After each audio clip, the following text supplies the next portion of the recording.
काय नाही, मी दिघे आणि कोपर खेळण्याला शाखा उद्घाटनासाठी आलेलो आणि मला कळलं की महाराजांचा असा पुतळा 4 महिन्यापासून धूळ खात बसला आहे, जो लोकांसाठी, लोकांच्या आंदोलनामुळे, लोकांच्या मागणीमुळे जो झाला आहे.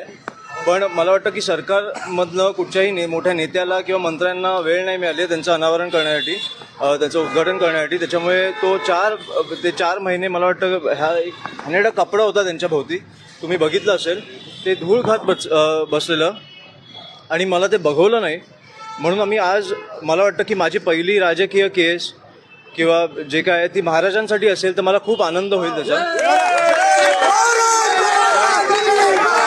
ज्यांना आपण दैवत मानतो त्यांच्यासाठी मला वाटतं गेल्या 4 महिन्यात अनेक सरकारी अधिकारी किंवा मंत्री असतील किंवा नेते असतील, हे नवी मुंबईमध्ये येऊन गेलेले आहेत, नेरूळमध्ये येऊन गेलेले आहेत. मला वाटतं एक एअरपोर्टचं पण अनावरण झालं, उद्घाटन झालं, प्रधानमंत्री आलेले, मुख्यमंत्री आले, उपमुख्यमंत्री आले. मला त्याच्यानंतर त्याच्या आधी मला वाटतं दहीहंडीसाठी पण आले, पक्षप्रवेशासाठी पण आले. पण महाराजांसाठी त्यांना वेळ नसेल मिळाली तर मला वाटतं खूप दुर्दैवी गोष्ट आहे. आणि मला वाटतं की आम्हाला ते बघवलं नाही.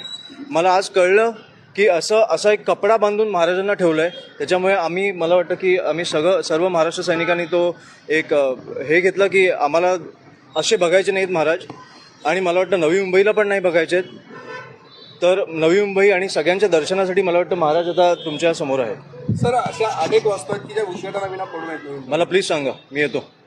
सर मुंबईमध्ये यायला म्हणायला काय हरकत नाही. सर मुंबईमध्ये काय म्हणाल की काँग्रेस उरणमध्ये मनसे आणि उरणमध्ये काँग्रेस एकत्र आहे.